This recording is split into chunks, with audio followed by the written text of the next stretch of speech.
Okay, Tracy L. Connors, here's the deal. 2 months ago, and oh, by the way, welcome to another Enough Already podcast. I'm Fingers Malloy. She's Tracy L. Connors. 2 months ago, I went on a rant about the worst place on the planet for human behavior, and that's Disney World. And I didn't think I could find a place worse than Disney World. The behavior is horrible at Disney World. You know it. You've been there, right? Yes, as a kid. Terrible. Today, I realize there's a place that's worse when it comes to human behavior than Disney World, and that's Costco.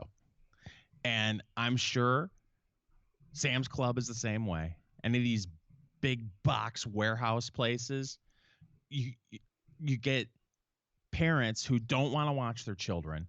I watched a kid who had to have been 15 years old running after a 9-year-old trying to catch him. They ran around the corner, and of course it's slippery concrete floor at the Costco. They both, as they were rounding the corner, slipped and fell and slid into someone's cart. No parents around. You have grown adults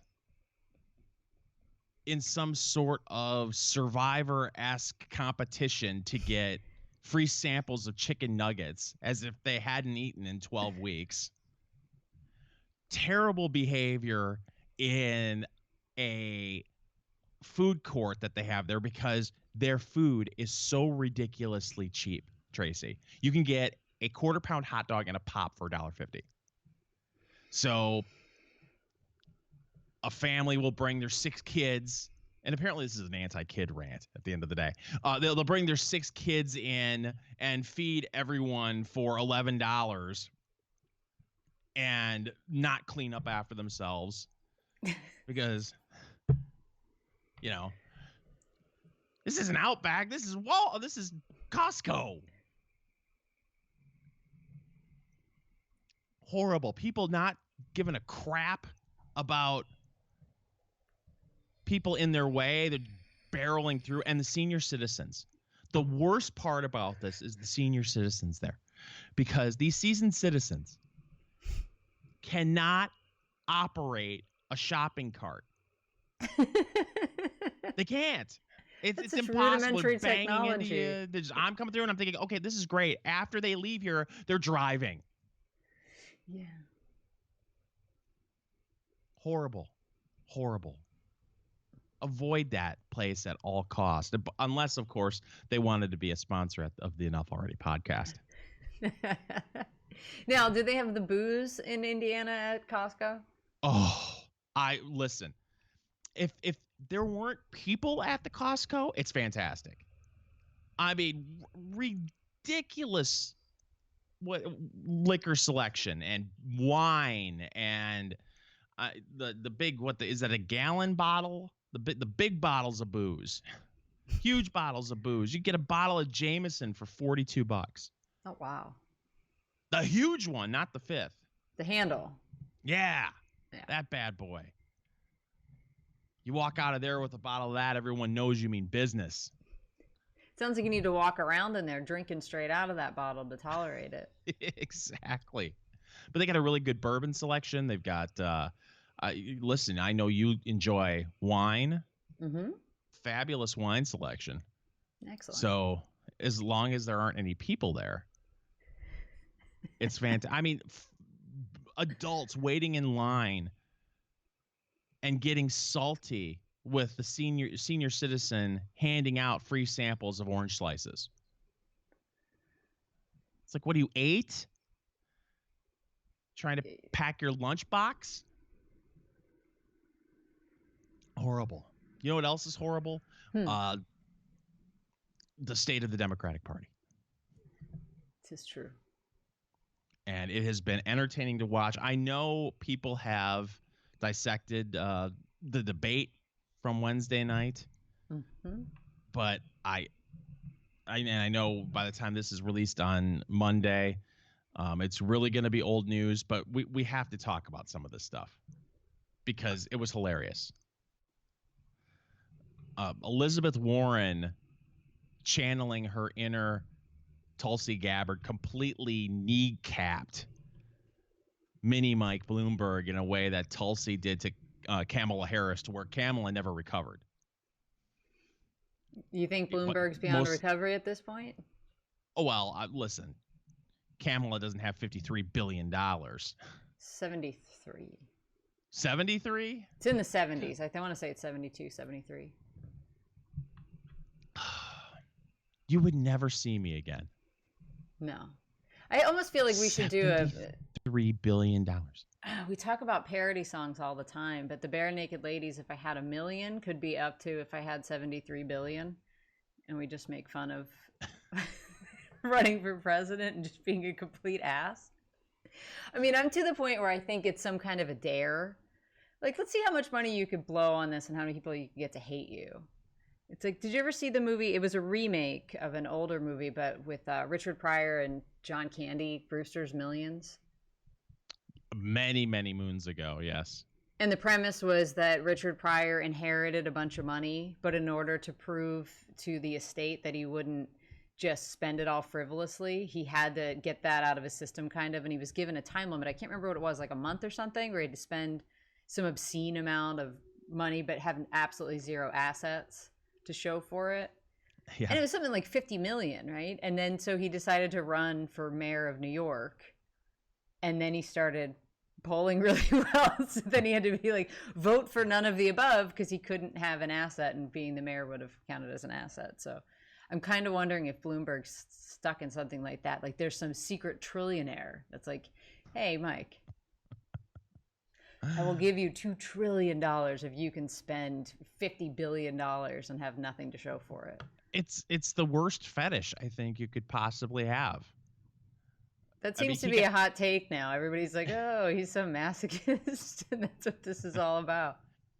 I mean, she humiliated him. What was, how did you describe it? Oh, the wait, how did I say that? Gramma-ahawk chop. Yeah. Do you have the clip of her just dismantling him about the NDAs? I believe this is that clip. So let's see. If it's not, it's another clip of her hitting him on something else. I'd like to talk about who we're running against. Yeah. A billionaire who calls women fat broads and horse-faced lesbians. And no, I'm not talking about Donald Trump. I'm talking about Mayor Bloomberg. Democrats are not going to win if we have a nominee who has a history of hiding his tax returns, of harassing women, and of supporting racist policies like redlining and stop and frisk. Look, I'll support whoever the Democratic nominee is, but understand this. Democrats take a huge risk if we just substitute one arrogant billionaire for another. This country has worked for the rich for a long time and left everyone else in the dirt. It is time to have a president who will be on the side of working families and be willing to get out there and fight for them. That is why I am in this race, and that is how I will beat Donald Trump. Well, you were at Costco today among the masses. Were there a lot of people in the dirt there? Oh, yeah.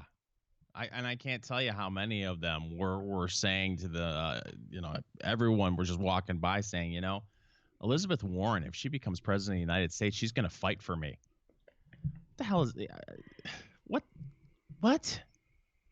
I know. But hey, she slayed that night. I'll give her that. Well, it was funny. There's another clip. It's about 2 minutes long, and where she asks about the NDAs. Mayor about the NDAs. Will you release these people from their NDAs so they can talk about it? And it's amazing how apparently either he didn't do much research about the audience he was playing to, or I don't know what kind of debate prep he was involved with, but his answer on that was so awful for a Democratic base that's watching that debate. Well, he said something. Well, listen, they signed the agreement, and we're going to live with the agreement. There were some women, maybe some men, and maybe they didn't like my jokes. It's like, I've got it now. Okay. Senator Warren, you've been critical of Mayor Bloomberg on this issue. Yes, I have, and I hope you heard what his defense was. I've been nice to some women. I think this gets into the NDA. It just doesn't cut it.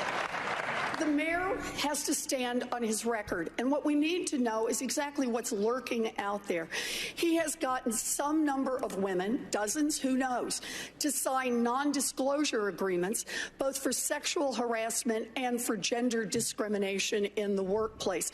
So, Mr. Mayor, are you willing to release all of those women from those non-disclosure agreements so we can hear their side of the story?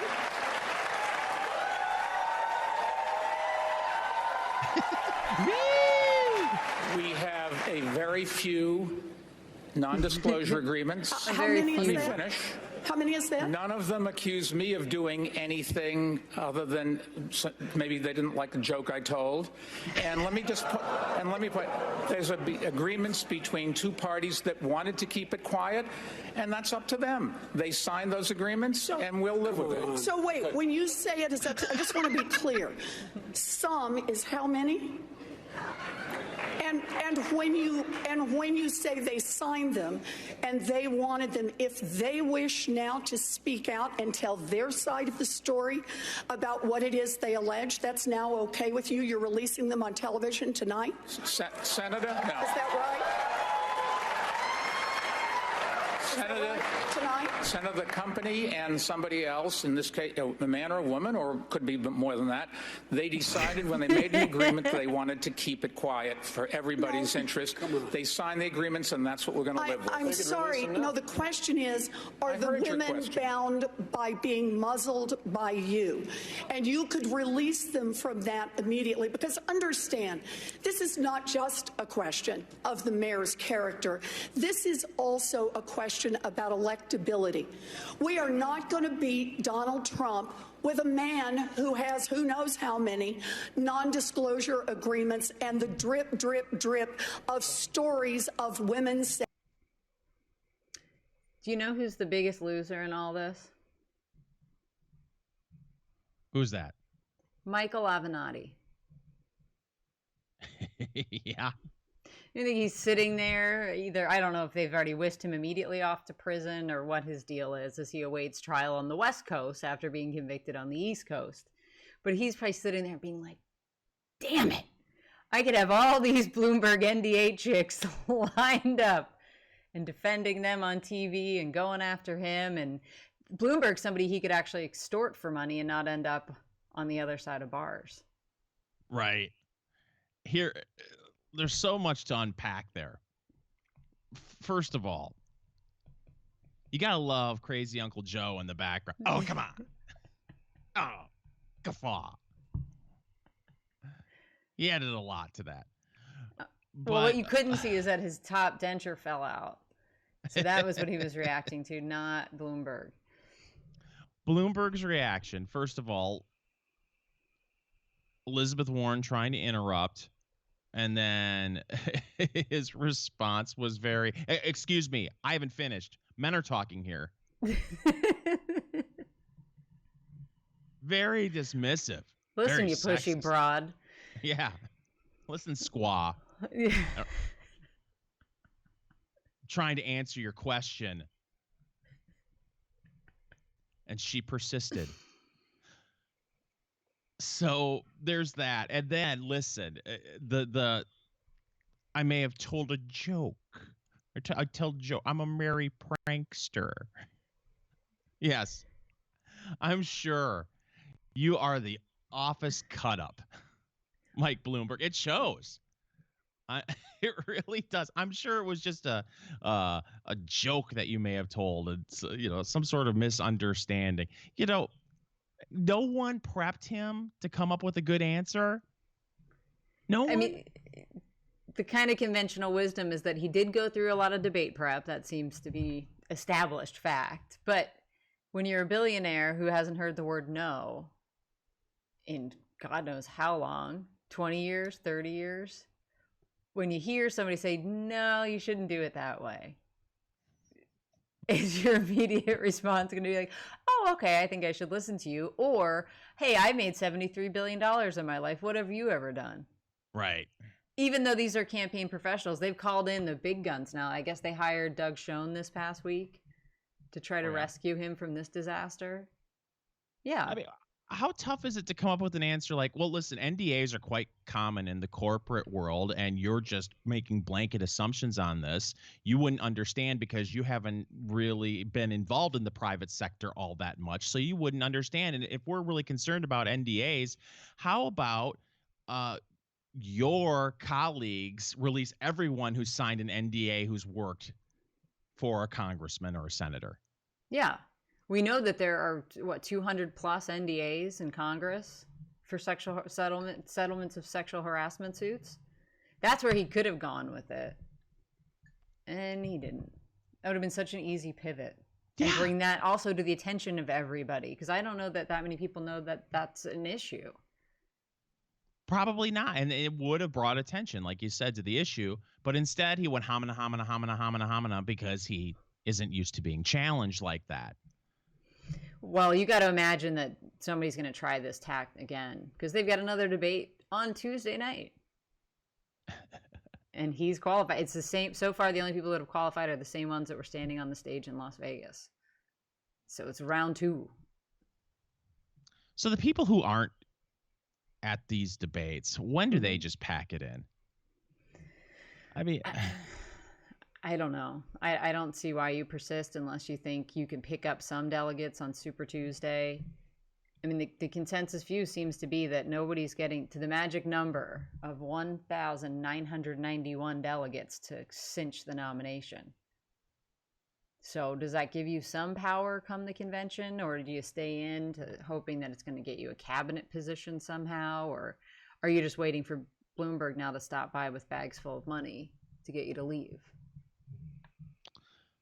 And will you, if Bloomberg doesn't get the nomination and say it is Sanders, will you accept that fat Bloomberg cash? Do you think any of these people are really above accepting fat sacks of Bloomberg cash? I think I could see where Bernie would say, listen, my campaign can't have a nickel of this billionaire's money, but if you want to start a PAC, I can't stop you. Yeah. Yeah, but Bloomberg had some really good, I thought he got in some good punches, even though he's thoroughly unlikable and has terrible timing and has no charisma. But when he slammed Sanders, it's really, what a wonderful country we live in where the most famous socialist is a multimillionaire with 3 houses. Okay. And then Bernie walked right into it. Mm-hmm. Wow. Well, I'll tell you why. First home, Washington. I've been in Washington for a long time, and you can hear the merry prankster. Yeah, that's the first problem. And like many people in Vermont, I have a summer camp. Yeah, I have a summer camp. A summer camp. What? Is that what they call them up there? To me, summer camp is something that Girl Scouts and Boy Scouts go to. Light as a feather, stiff as a board. Light as a feather, stiff as a board. 7 minutes in heaven. That's a summer camp. Yeah, he's trying to downplay it. We call it the lake house or sometimes the beach house just because beach house has a better ring than lake house. Yeah. But no, it's just a camp. Money people in Vermont. I have a summer camp. Yeah, it makes you think that he's driving up with an Airstream behind him and it's just, an acre or 2 of property somewhere in the proximity of a body of water. And he can get away with it. And he gets away with it. And why is it that, once again, showing just how corrupt our media is and how it's just basically trash. Nobody calls him out on this stuff. You have to wait for a billionaire to swoop in, spend $500 million of his own money to get on a debate stage to say, hey, look at the most famous socialist we have here in America. He's a millionaire with 3 houses. Yeah, I mean, if I had 73 billion, I might have paid 500 million to get on stage and yell at Bernie Sanders for 2 hours. Seems like a pretty good deal. Until the princess of high cheekbones kneecaps you. Isn't that wounded kneecap you? So she was on the warpath, and many... And Bloomberg left via the Trail of Tears. Oh, too soon. Oh, sorry. Too soon. But so many analysts have said that Liz Warren won that debate. Well, you watched more of it than I did. I really enjoy watching debate Twitter. Yes. Rather than the actual fun. debates. Mm-hmm. And it's really amazing how on social media, they are so much better and quicker at getting clips up, because the networks, they're just playing the debate. They're broadcasting the debate. Man, within a minute of Michael Bloomberg ragging on Bernie Sanders for having 3 houses and being a millionaire, that clip was on Twitter. It was amazing. So it's fun to watch all the comments and following the hashtag of the debate. Well, I think this is the Did you first think debate. that she won the debate? It's hard to say. I mean, I suppose so. Just she talked the most. She's probably got the most press coming out of it, and she had the biggest fundraising bump.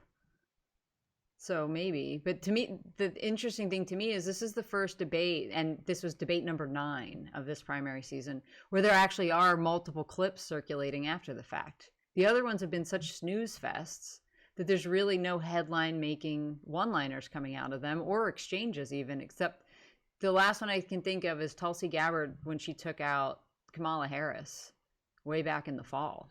Right. But since then, there really haven't been any big debate moments. But No. this one was just like no holds barred. Everybody's going off. It's like they were all at Bernie's summer camp. Summer camp. And somebody got a hold of one of those fifths of Jameson from the local Costco. And it all went crazy. And one of my favorite things, too, is this post-debate Bloomberg putting out that clip from the debate where he said, I'm the only one on the stage that started a business. Did you see this? Yes, but if you have it. Oh, I have it. This is great. I'm the only one here that I think that's ever started a business. Is that fair?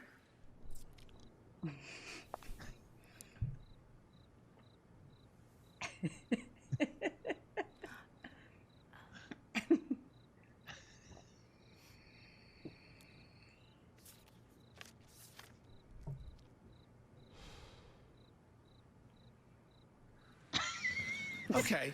I'm the only one here that thinks it's ever started. I love that so much. And then my favorite parts are that Glenn Kessler over at the Washington Post, is he Washington? Yeah, he's still at the Washington Post. Their fact checker had to put out his friggin' story.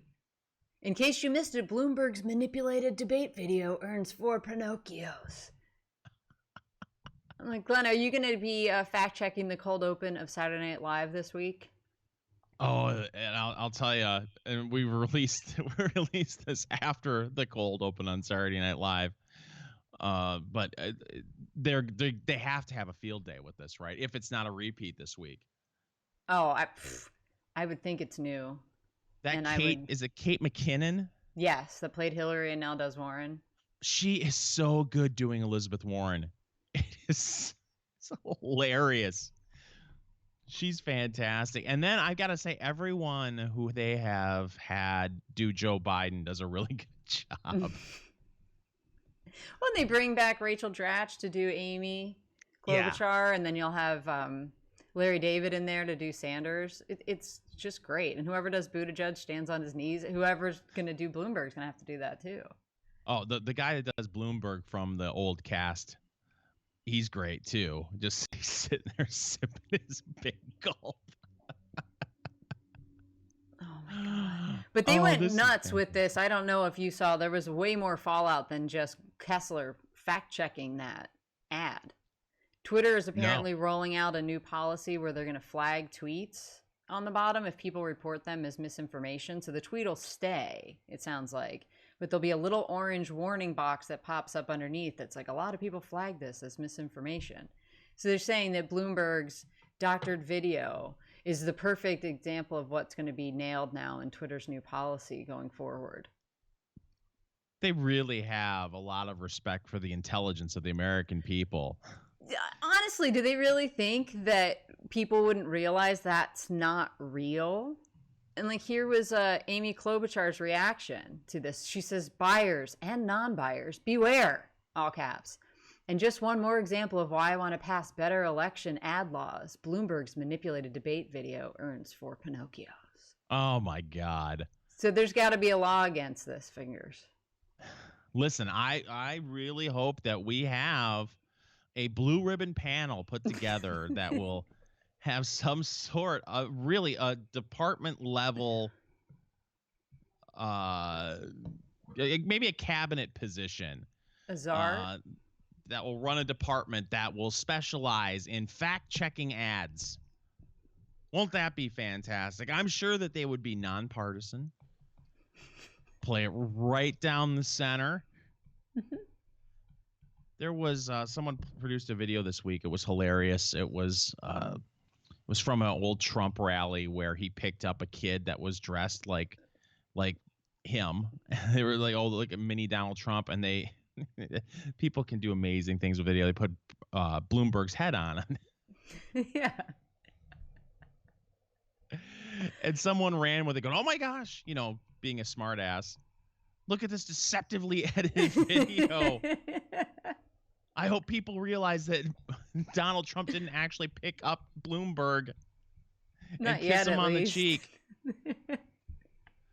I did see one person chime in and said, of course it was doctored. Bloomberg isn't that tall. No, he is a tiny. I mean, he's standing next to Elizabeth Warren. I have no idea how tall she is, but he's a good couple inches shorter than her. It's not a good look. No, it's not a good look. I mean, is this what we are going to have to deal with moving forward? Is that was such a clever video, and they made sure to give a wink and a nod to people watching it that it wasn't how it really went down. I don't think there were many crickets right in the debate hall. Maybe they should have put a tumbleweed going across the screen. Yeah, but the dumb thing that the media does with this when they overreact to it is now they're just going to play it over and over and over again. Yeah. So that everybody gets to see it. It plays right into, and that's exactly what Bloomberg needs at this point, is free media. Yeah. Well, do you think he's going to get his shit together and maybe listen to his advisors before next week's debate? No. Okay, good answer. Wouldn't it be, I would think it would be really difficult to advise someone like him or Trump, or anyone with that kind of wealth who has had as much personal success as he has. I'm sure there's, the amount of ego that you have to run for office is it's ridiculous. But on top of it, the amount of ego that you must have if you have become a billionaire. I know what I'm doing. I'm probably, think that I'm an expert on everything. I'm just going to listen to my gut. And my gut tells me that if this comes up, I'll just tell people that, maybe they didn't like a joke I told. Okay. You roll with that. See how it works for you. Well, from what I've heard, and I've told you multiple times on this podcast, I've been listening to the Bannon show, The War Room. Uh-huh. And so one of his co-hosts is Jason Miller, who was the comms director for the Trump campaign. And he talked about debate prep this past week. He was explaining, he kept saying, like, this is malpractice if his people let him go on this stage. Because they fought to get on the debate stage, Bloomberg's guys. Remember, the DNC changed the rules to get him up on stage because there was a donor threshold. You had to have a certain number of donors, and Bloomberg has exactly one donor, and it's himself. So he was never going to make it. And Jason kept saying, look, dude, I would never put him anywhere near a stage. He's a notoriously bad debater. Just let him keep running and running his ads and painting himself that way. But he said he did debate prep with Trump, Cruz, and I think Giuliani, I want to say. And he did say that Trump would listen to him. You know, it's kind of like, this is what's coming at you. And so if you're going to be a successful business person and, you know, across multiple fields, which he has, right? It's not, we all think of him as the builder, but he's done it on multiple things. You're going to be willing to listen to people that know more than you about a subject if you're really serious and you want to win. At least that's what I would think. Yes, I've got all the money in the world, but maybe you know a little bit more about this than I do. You would think that's what a smart businessman would do. Would bring in a bunch of advisors, say at a big long table, and you sit at the head of it and you point to each person, you go, and then you make a decision. But if you have early success in politics listening to your gut instead of listening to people who have been in the system for decades, that could be dangerous. Because there's a temptation to push back against, this is what the people are sick of. They're sick of they're sick of the Pete Buttigieg's of the world. Yes. Let me get the talking points out. Yep. Let me sound like a robot. But I guess we'll find out. I mean, his people had to have told him, hey, this NDA thing's going to come up. We need to have a solid answer for this. And he didn't have one. No, he didn't. Like, he shouldn't have been surprised. There's no way he was surprised that came up. No, you would think not. And by the way, if you're watching this on BitChute and YouTube, I hope you're enjoying my lighting. Yeah, it looks like you're lying on your side in Michael Avenatti's prison cell.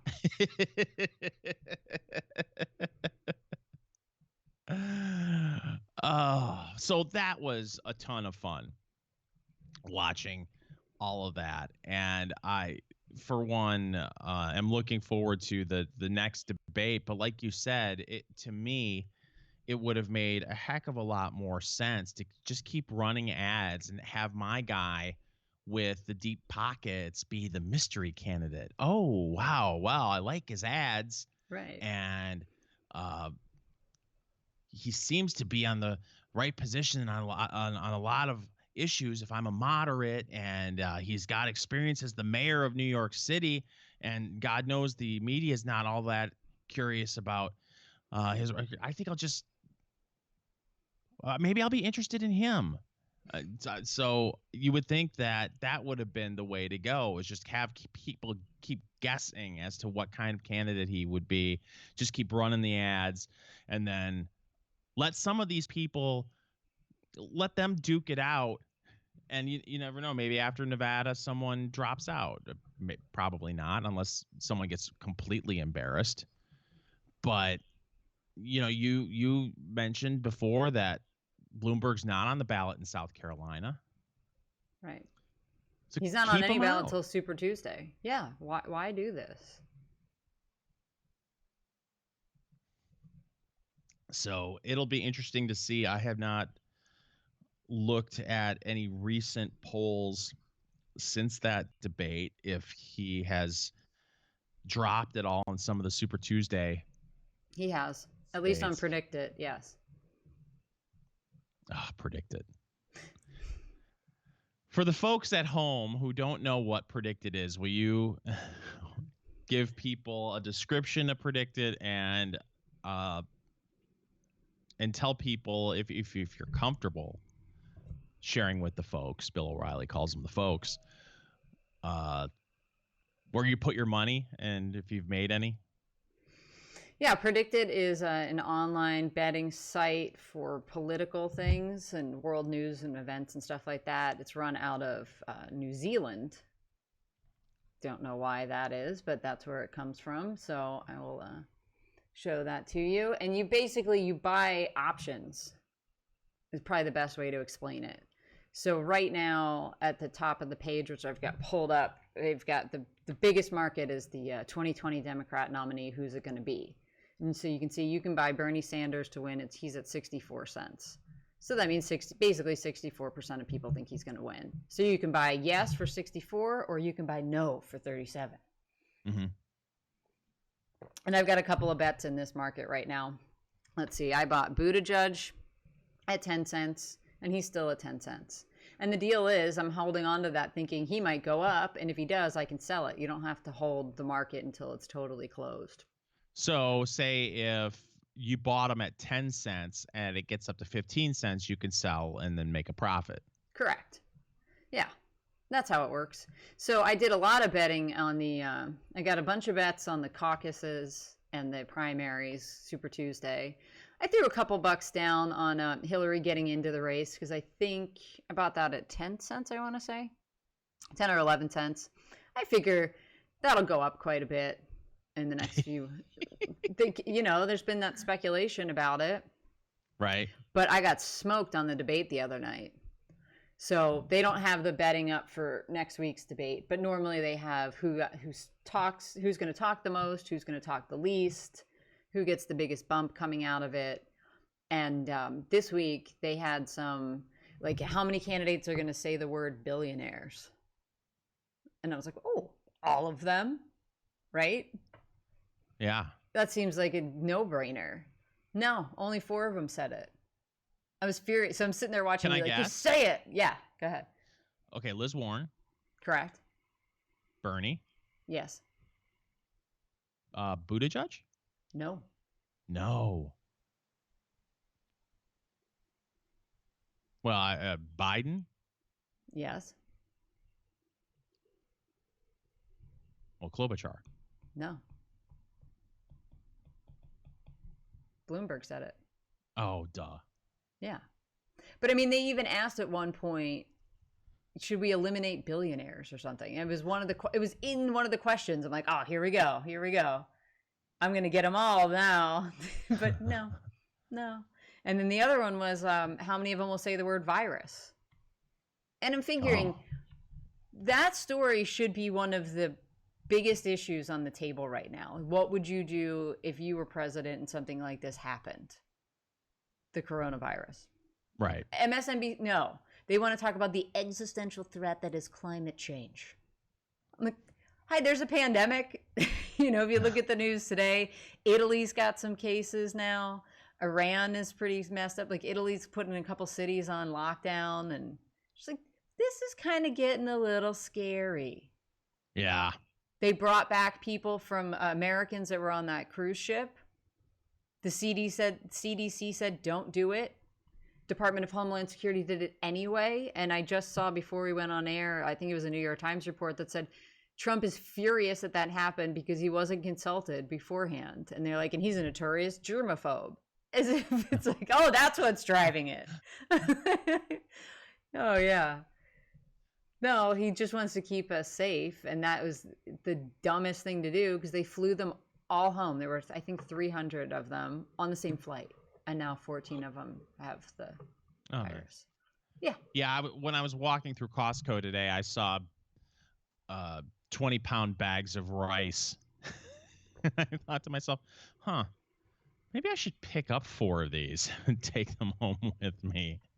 I mean, you'll eat them eventually. It's that kind of stuff that doesn't go bad quickly. I don't think it hurts. I mean, I don't know about you. Everybody that I've talked to, be they customers or suppliers. And remember, I've been at a trade show as well in this time period. Everybody is talking about it and what it's doing to their business. I had a visit from a customer this week, and he gets some of his parts from China. He's supposed to be there right now, and he's not there. And I said, well, what are you hearing from your people over there? Is it worse than we're being told? He said, oh, yeah. Oh, yeah. And I'm like, well, can you move your supply chain out of there? And he said, no. Moving to Mexico, well, he's like, we did look at it, but moving to Mexico is difficult because they still need I think it was aluminum piping, which comes out of China. So you're still reliant on China for the aluminum. And I mean, it's wild. If you read any of the financial press, which it's so bizarre because the market still hasn't really reacted appropriately, to my mind, Right. to the fact that, first of all, 1/10 of the entire global population, so 1 in 10 people, is currently under some form of lockdown. That's crazy. Yeah. So the Chinese, you got to remember, Chinese New Year happened and then the lockdown started. So Chinese New Year, they effectively shut down for 3 weeks, 2.5, 3 weeks. And then they were supposed to go back to work and they didn't. So you're talking about the second biggest economy on the planet hasn't been at work for almost 2 months. You don't think that's going to have some ripple effects? And who's, of course. And I keep thinking, like, okay, their factories are shut down. Are there, as we would call them, protein processing? So that's meat, poultry, all those kind of plants. Are they up and running? Are the farms up and running? Who the hell's going to feed them? And what happens to our food prices? Right. Yeah. So call me paranoid and crazy and whatever, but my freezer's full. I feel good about it.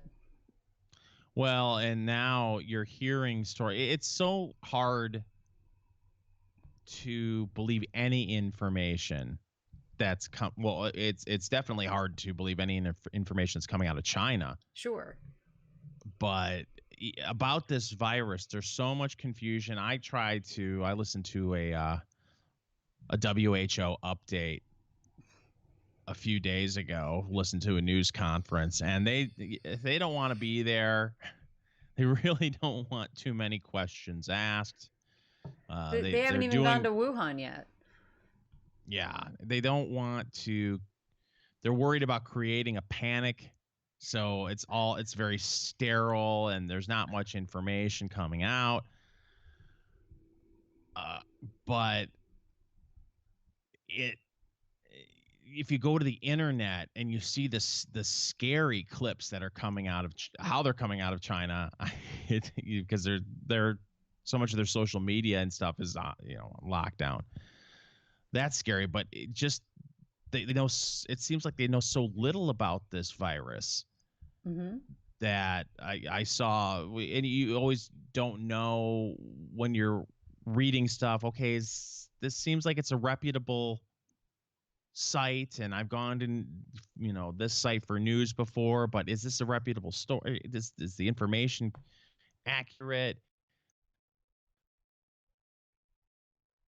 They claimed it had been over 40 days that they had been between potential exposure to the virus and having symptoms. If it's 40 days, if it can stay in your system 40 days before you start showing symptoms, then I don't know what they're going to do. They got to figure out a vaccine quick. Yeah, that's an easy thing to do. Right? Right. We'll just get right on top of that. So it's just been stunning and to your point. I mean, it's impossible. Even if it is a trusted news source, quote unquote, it's like, well, where are they getting their underlying data from? And is there any good source for reliable data that's coming out of there? I mean, I heard a guy, to toot Bannon's horn again, he's got a podcast that's all about this every day, War Room Pandemic. And he had a guy on the other day who was saying they look at the one thing that they really can't fake, the Chinese, is what is it called? It's basically like a light emission. So at night, how many lights are turned on and factories are working and stuff like that. And there's been a huge drop in that. So they're like, just looking at ambient light, it's way down. So that tells us that they're kind of fudging the numbers on how many people are back at work. And then somebody else had cited traffic patterns and stuff like that during the day that they can take a look at. And traffic's been cut in half, if not by three quarters of what it normally is. So what I keep looking for is gas prices and to see if that's going to drop.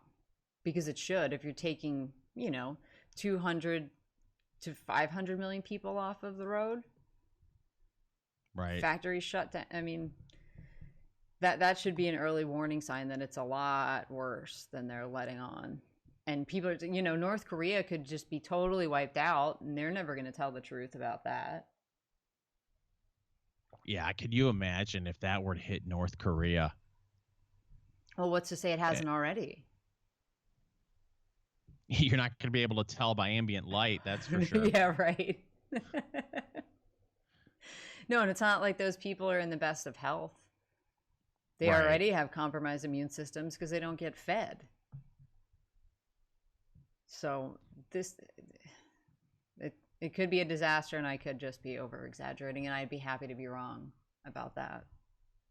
Yeah, I don't want to turn this into the Glenn Beck radio program where, it's not, but go quick, go buy bags of rice and meat and stick it in your freezer.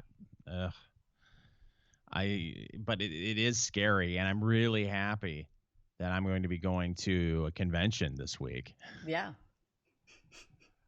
In DC, of all places. Yeah. I'm sure no one in DC ever goes to China. Never know. No. It's probably the safest place in the whole country. Yeah, they get the real medicine there. Mm-hmm. Yeah, so I'm going to be going to the Conservative Political Action Conference. This is my 11th year going to CPAC, Tracy.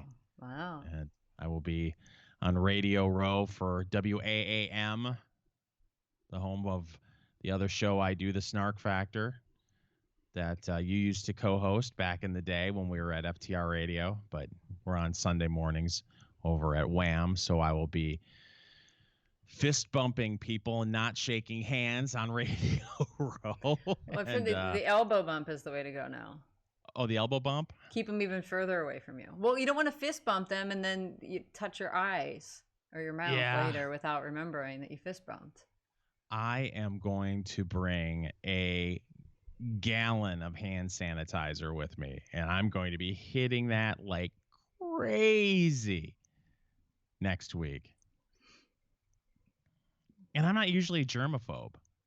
I can be. I go to the bar, go to the bathroom, see every third guy in there not wash his hands as he goes out the door. And sometimes when they're in the stall, that's lovely. Yeah. So but then they touch the door handle. So what do? I grab it with my sleeve.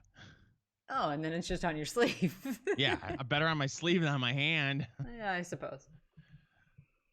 I'm not wiping my face with my sleeve, so I'm not much of a germaphobe, but Jesus, this week, like, oh God, thank God I'm not flying. I would not want to get in an airplane right now. No, I hear you. I don't want to. I'm supposed to go to a trade show in a week. I'm like, Where are you headed? Oh, just Philadelphia. So, but then I'm supposed to go to an international show in Amsterdam in April. Like, do I really want to do that? Is it going to get shut down?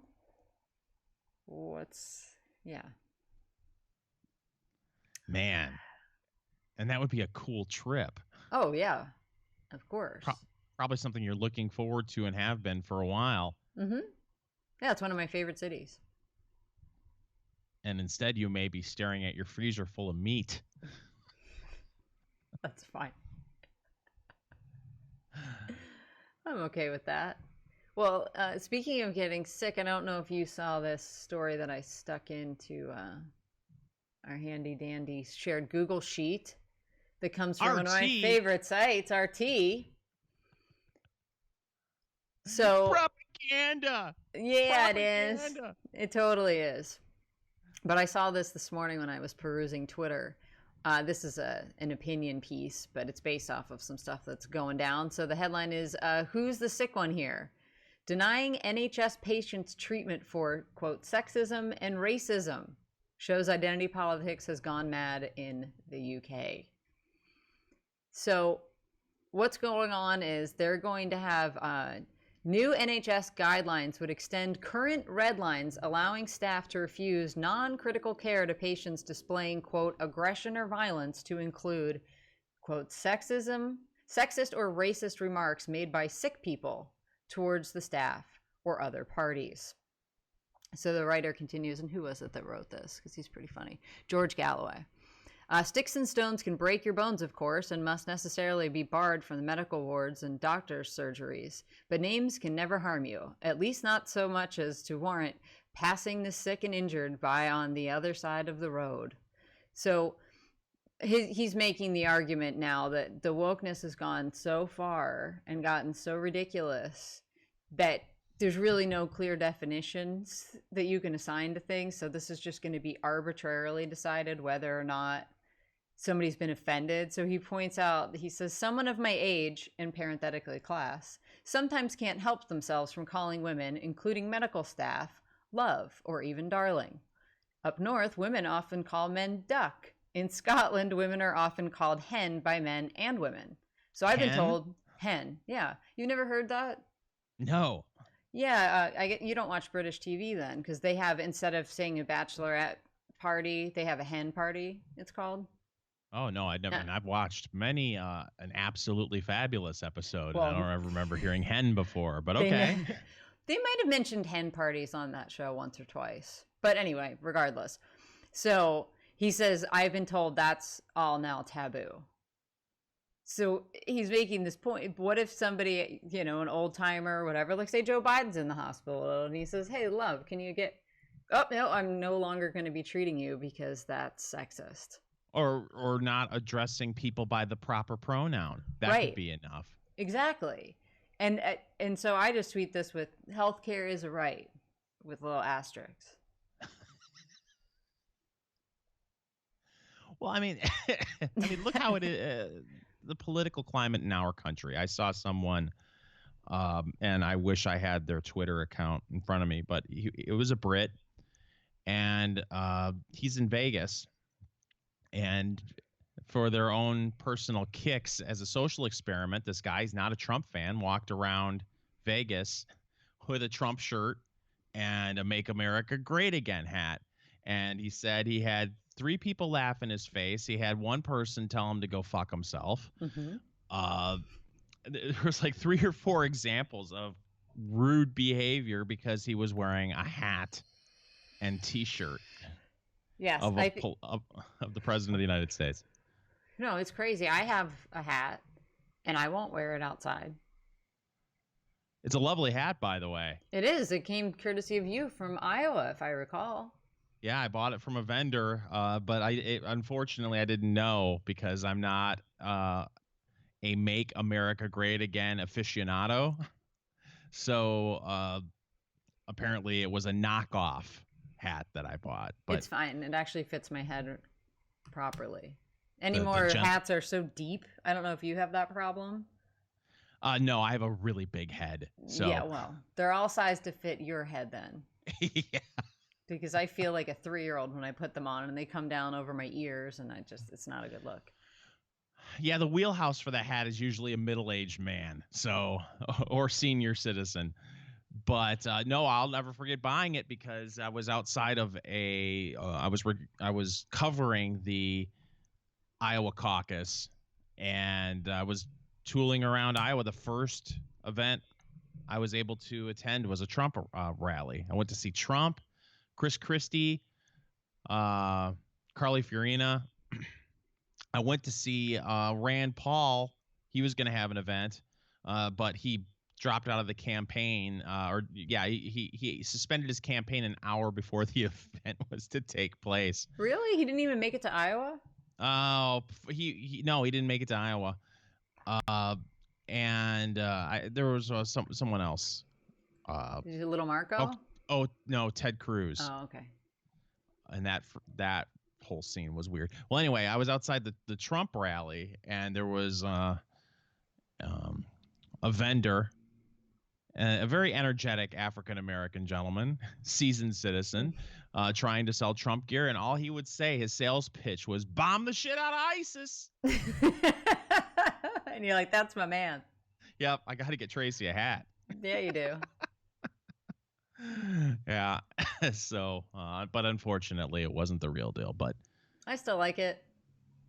Sometimes good. it makes an appearance. It sits over my my modem here to block the blinking lights. When's the last time you wore it in public?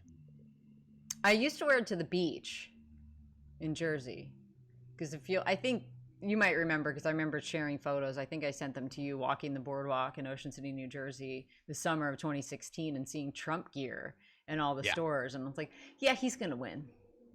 Yeah. The only things on the boardwalk are pro-Trump stuff and anti-Hillary things, and this is South Jersey. I think he's going to win. So, and now the way that it's lining up, it looks like he might win Jersey in 2020. Wouldn't that be something? Oh, God. And it'll really crack me up if he wins and these states who they can't do it yet or aren't doing it yet, the states that want to award their electoral votes to the popular vote winner. He wins the popular vote. Oh. Oh, my God. It's going to be so much fun. But what's really going to be fun is that convention. That Democratic convention is going to be lit. If nobody can get enough delegates for the nomination, and it's just they have a brokered convention. I mean, we keep. I said from the beginning it's not going to happen because every 4 years we hear this. Yes. You know, it was going to be the Republicans last time. Who's going to be the savior that swoops in and gets the nomination? But man, it may happen this time. Mm-hmm. No, I'm trying to pull up 538 real quickly because I thought I saw that he's got that at the highest odds of anything that it's going to be brokered. Really? It's going to be so much fun. Yes. I saw it on Tim Pool does great videos, by the way, every single day. So I would suggest everybody check out his stuff. It's a great way to catch up on the news. And he highlighted this. So I did find it. Let me just rearrange my little thing over here. Okay, there we go. So the Democratic primary forecast, which he updated, let's see, 17 hours ago. So that would be on, is that still today? Yeah, I suppose so. So Saturday, February 22nd. He's got no majority. So this is of the delegates. It's a 2 in 5 chance. Well, he's got Bernie now tied with that. So 2 in 5. So they're basically 50-50 if it's going to be Bernie or no majority. And then Bloomberg's got a 1 in 12. Biden, which I don't understand, a 1 in 12 chance. Buttigieg, 1 in 100. Warren, 1 in 100. And all the others, less than a 1 in 100% chance.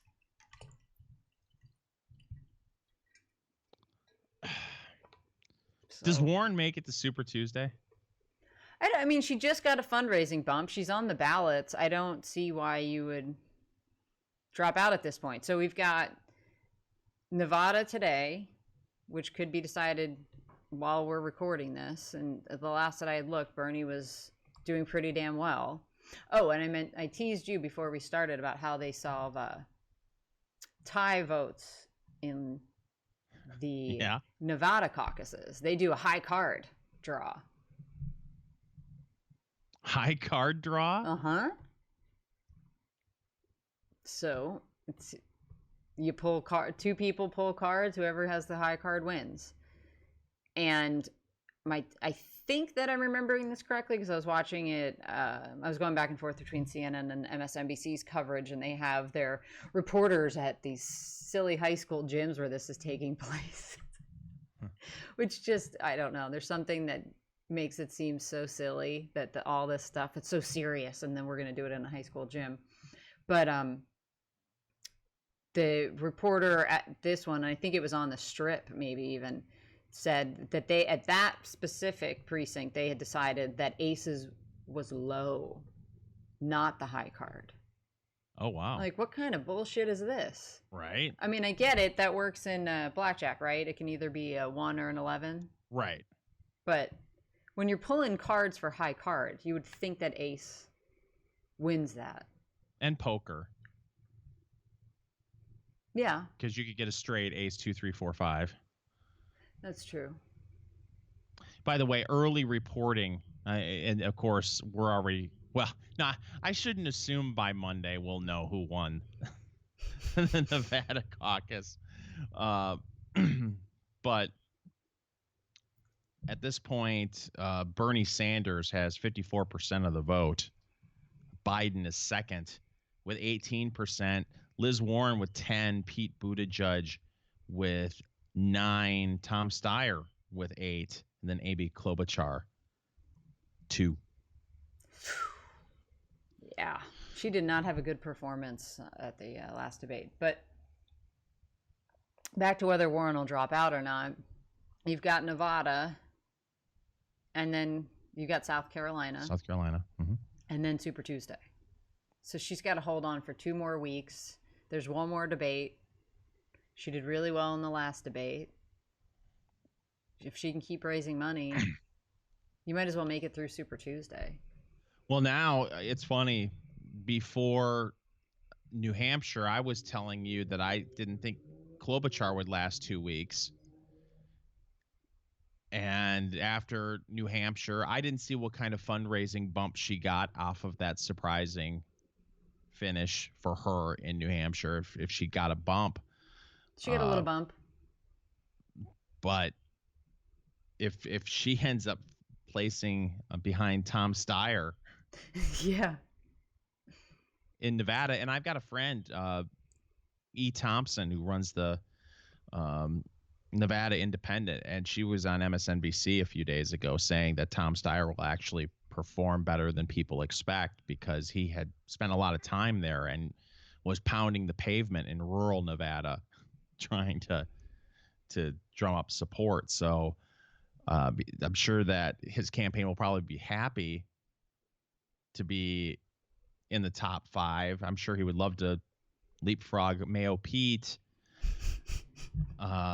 But again, when you got that kind of coin, I don't know how much he has invested so far in his campaign. It's not as much as Mini Mike, but you have to wonder how long he's going to stay in. I think he'll stay in. I mean, why is he even there in the first place? Well, I mean, he wants to raise the minimum wage to $22 an hour. Right. And he wants to get his climate change message out. So as long as he's in there, he gets in. I mean, they were interviewing him this morning on CNN. They had him. And I'm like, who cares what this guy has to say? It might have been MSNBC. But they're sitting there in the pitch black on the strip. It's 6 a.m. We've got Tom Steyer coming up. I'm like, well, man, I better stay tuned into this. Set your DVR. Yeah. No, I muted it immediately and just went to reading Twitter. Oh, boy. This is going to be so much fun to watch. Now, I've got a question for you because this popped up. Okay. I had a friend of mine reach out to me because, we do this podcast. I do the radio show in Southeast Michigan, and I also produce other people's podcasts. So, if you're interested in having your podcast produced, check out fingersmalloy.com for more information. But she said, hey, I have there's a possibility that I could fund a couple people to go to the Republican National Convention. Would you do something like that? Would you go to the Republican National Convention? Where is it this year? Charlotte. Maybe, yeah. Unless everybody said it, the coronavirus. I mean, let's keep that in mind. I'd much rather go to the Democrat convention. In Milwaukee? Mm-hmm. You ever been to Milwaukee? Yes. That is a fun town. You think so? Yes. I thought it was the deadest town I've ever been in. I thought it was like a back lot on the old Paramount studio. Really? I mean, I was walking around at 5 p.m. Like, I left my hotel around 4:30 because I like going out to take pictures around golden hour, which is sunset time. So I'm walking around. 5 o'clock comes and I'm thinking, oh, okay, there's going to be traffic picking up and foot traffic and car traffic. Tumbleweeds going by me. No, they're all at the bar. I don't know. I barely saw a soul. I was like, this is freakish. I don't know what the hell is going on here.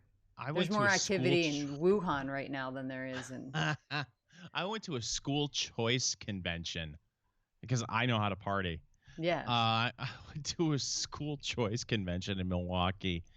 Must have been 7 years ago now. And oh my gosh, I stayed downtown, and it was like every third door was a bar. It was like, oh my God, this place is amazing. Oh, I wish I would have visited here when I was in my mid-20s and much more fun than I am now. But yeah, that would be a really cool college town. But you have visited, I believe. Have you ever been in the same town as a Netroots convention? Yes, that's where I met you.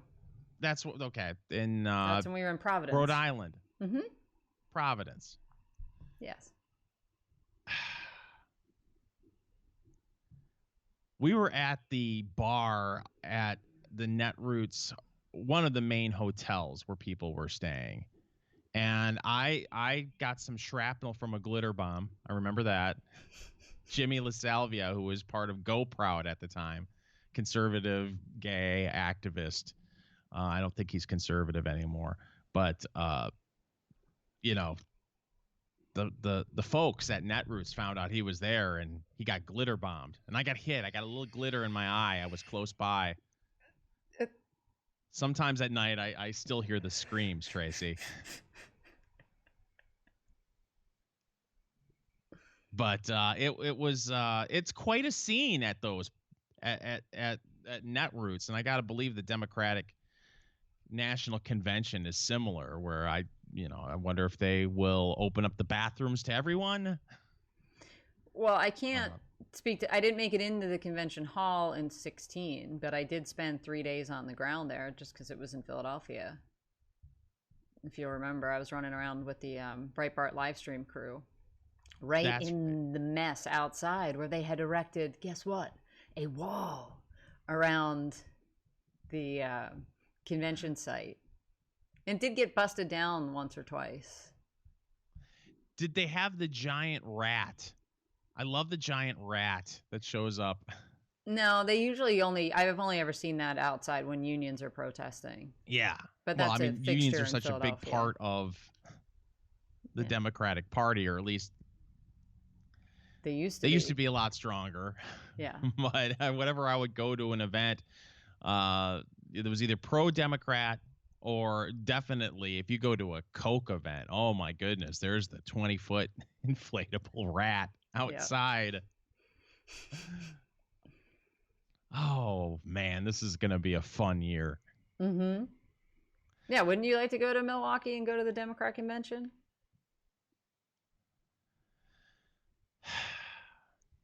Yes and no. The problem is, if you identify as someone who's not a Democrat, things can get really dicey nowadays. Well, you don't call attention to that. You That's keep that the way a secret? to do it. I mean, we had security with us. They were low key. I mean, they weren't wearing uniforms or anything like that, but I was happy that they were around. I'll say that. Well, were you guys wearing Breitbart shirts? No, but there was a Breitbart mic flag. Oh, yeah. But otherwise, I mean, the thing that Breitbart had going for them at the time, and still kind of does, is that they're sympathetic to Bernie Sanders and his supporters. And we've been warning them for, 4 years now, like, hey guys, the same forces that came for Trump are coming for Bernie. And you're seeing it, with the Washington Post dropping that story, or the New York Times, I can't remember who went first. Oh, Bernie was briefed that the Russians are helping him. On the heels of, I guess it was the Times wrote the story about how there was a congressional briefing about Russian involvement, and that's why Trump fired McGuire. And then the next day, oh, Bernie was briefed about this too. So they're helping both Bernie and Trump. Oh, God. And Bernie Sanders has put himself in a corner for the past 4 years, agreeing to go along with that nonsense, that it was a real thing that happened, instead of just pushing it off and saying this is nonsense. Right. So. Oh, well, listen, The problem with that is I have no doubt that the Russians are trying to influence our election. Many countries have, over the course of several decades, tried to influence what happens in our election just for shits and giggles for you people out there that weren't alive or too young enough to remember. Google Clinton, not Hillary, but Bill Clinton and the Chinese in 96 and find out how much money the Chinese poured into our election that year. It's happened for decades. And I have no doubt that the Russians, there's evidence that they've tried to do stuff, but it's a lot different to say, well, they're trying to influence our elections versus the narrative that some push on the left that they hacked our elections. Right. Well, that reminds me of that great Young Turks clip you sent me from, I guess it was 2 weeks ago when they were doing the reporting on the Iowa caucuses. Mm-hmm. And how there was that major screw up that night, obviously, and like the app didn't work. So this was a super cut of them across time over that evening. And at some point they were like, oh my God, the results seem to have been hacked. So they're freaking the hell out about that. And then, wait a minute. No. The Democrat Party has come out and said that didn't happen. We weren't hacked. It's just a screw up with this app brought to us by Shadow, created by the parent company, Acronym. Like, how much more amorphous can we get with these names, people? But yeah. So I'm just thrilled because now the Bernie bots are going to be Russian bots. Although Bloomberg, Twitter shut down 75 accounts that were bot accounts boosting Bloomberg signal yesterday. And it's just, it's so much fun. If you're Jack, you probably thought to yourself, I just wanted to create a little site where people could share cat pictures and memes and stuff. And it's turned into, I'm expected to police political language and political ads. And good God. Yeah. How anyone could believe that. This is, again, how little the smart set, blue checkmark crowd, how little faith they have in the American people to think that Bloomberg ad was it wasn't an ad, just a video, was unedited. It was selectively edited. Oh my gosh, this is an outrage. It was doctored. Doctored video. Good God. I think everyone could tell by the crickets and how they wouldn't have panned on the networks to each person. Right. And like the moderators would have allowed for 22 seconds of silence like that. Oh, it's golden. Well, we're an hour and 15 minutes in, Tracy. You got anything else? No, I want you to get out of your cave. Yeah, right? Isn't it amazing? I'm seriously, I still don't have a desk in the studio. I've got to get out the studio lights that I do have. I just haven't messed with them yet, but this is ridiculous between the lights, the natural light coming in from the blinds to now, we're pushing 7 p.m. in the east. So the sun has almost set and I've only got one little light over me, and it's quite a sight if you're watching the Enough Already podcast on YouTube and BitChute, and you can find us there, and make sure to subscribe there if you can. And if not, you can always catch the Enough Already podcast on Apple Podcasts. Subscribe there and leave us a review, preferably a 5-star review, and that will help get the Enough Already podcast out to many people in the podcast universe. If you're an Android people, there are plenty of places where you can find us. TuneIn is one of my favorite apps for stuff like that. Check it out there. Just do a Google search for Enough Already podcast. We're on SoundCloud. That's our home. You can find us there. And that is Android and Apple friendly, Tracy. It's true. Final thoughts? No, I can't wait till the betting markets open on Predicted for next week's debate. I'm a little bit obsessed. I have $10 in my Predicted account, and it's burning a hole in my pocket. I'm going to have to make a decision sometime soon on where I'm going to place my bet. All right. It will happen. Now, next week, I'm not sure if we're going to do a show because I'm going to be in Washington, D.C. If you happen to be at CPAC and you are a frequent viewer or listener to the show, say hello. I'll be on Radio Row from 2 to 4 p.m. on Thursday and 2 to 4 on Friday. But other than that, that's it. She's Tracy. I'm Fingers. We will be back soon with an all new Enough Already.